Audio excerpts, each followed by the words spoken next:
Halo sobat di luar kampus. Kerajaan kuno yang pernah ada di masa lalu memiliki sejarah panjang akan kejayaannya. Mereka meninggalkan begitu banyak warisan berupa situs sejarah dan budaya yang bahkan masih dikenang hingga saat ini. Mereka silih berganti dalam menguasai dunia melalui peradaban, peperangan, kebudayaan, penaklukan, dan lain sebagainya. Nah, sebagian besar dari peradaban itu sudah punah dan berevolusi menjadi negara-negara kecil yang saat ini menganut sistem pemerintahan modern. Penasaran dengan keberadaan dan kejayaan mereka di masa lalu? Inilah beberapa kerajaan yang dulunya jadi penguasa dunia dan kini berubah menjadi negara modern. Pertama, Kekaisaran Mongolia. Mongolia hanyalah sebuah negara kecil yang terletak di tengah-tengah daratan Asia Timur. Negara ini berbatasan langsung dengan Rusia di sebelah utara dan Cina di sebelah selatan. Saat ini diperkirakan ada sekitar 3,5 juta jiwa penduduk yang mendiami Mongolia, dan sebagian besarnya adalah suku Mongol. Sementara ada sekitar 4% suku Kazakh yang juga menjadi warga setempat. Peradaban dan kejayaan Mongolia sudah ada sejak 200 sebelum Masehi. Di zaman kerajaan Xiongnu, kekuasaan kerajaan Mongolia sendiri mencapai puncaknya pada era kepemimpinan Genghis Khan. Pada tahun 1206 sampai 1227 Masehi, wilayah kekuasaan kerajaan Mongolia bahkan mencapai wilayah Asia, Eropa, dan sebagian Afrika.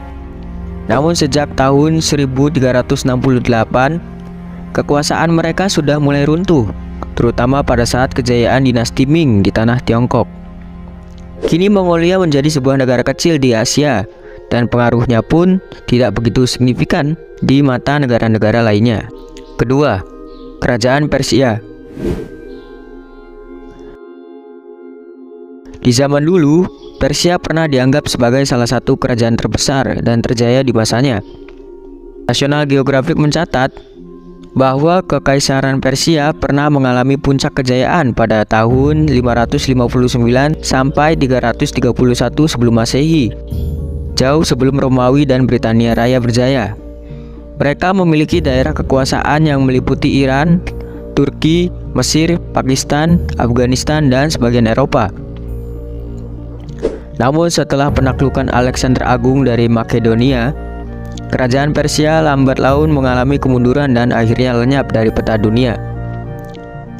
Saat ini kerajaan Persia tinggallah sebuah sejarah dan menjadi sebuah negara yang bernama Iran. Kini Iran menjadi negara di zaman modern yang berdiri di atas sisa-sisa kejayaan kerajaan Persia. Negara ini terletak di Asia Barat Daya serta berbatasan langsung dengan Azerbaijan dan Armenia. 3. Kerajaan Makedonia. Apa yang kamu bayangkan ketika mendengar sebuah negara bernama Makedonia? Ya, kemungkinan kamu hanya anggap bahwa Makedonia merupakan negara kecil di Eropa. Anggapan tersebut tidak salah. Faktanya saat ini Makedonia atau Republik Makedonia Utara memang merupakan negara kecil yang memiliki jumlah penduduk sekitar 2 juta jiwa. Luasnya juga hanya mencapai 25.000 km persegi saja. Namun di zaman dulu Makedonia pernah menjadi salah satu negara atau kerajaan terkuat di Eropa. Di bawah kepemimpinan Alexander Agung, Makedonia dan Yunani pernah berjaya pada tahun 336 sampai 323 sebelum Masehi. Bahkan pengaruh dan penaklukan mereka tercatat sampai menghancurkan peradaban Persia. Dalam sejarahnya, Alexander Agung merupakan raja muda yang cerdas, kuat, dan berambisi menguasai dunia. Ia meninggal di usia 32 tahun akibat sakit di Babilonia. Ahli sejarah dan dokter modern menyatakan bahwa Alexander Agung mengalami Guillain-Barré Syndrome atau GBS, sebuah penyakit autoimun yang menyerang sel saraf dan sangat mematikan. Nah, itulah beberapa kerajaan atau kekaisaran besar yang hampir menguasai seluruh dunia pada zaman dulu. Dan bahkan nama-nama mereka tercatat dalam sejarah dan masih terus dikenang sampai saat ini.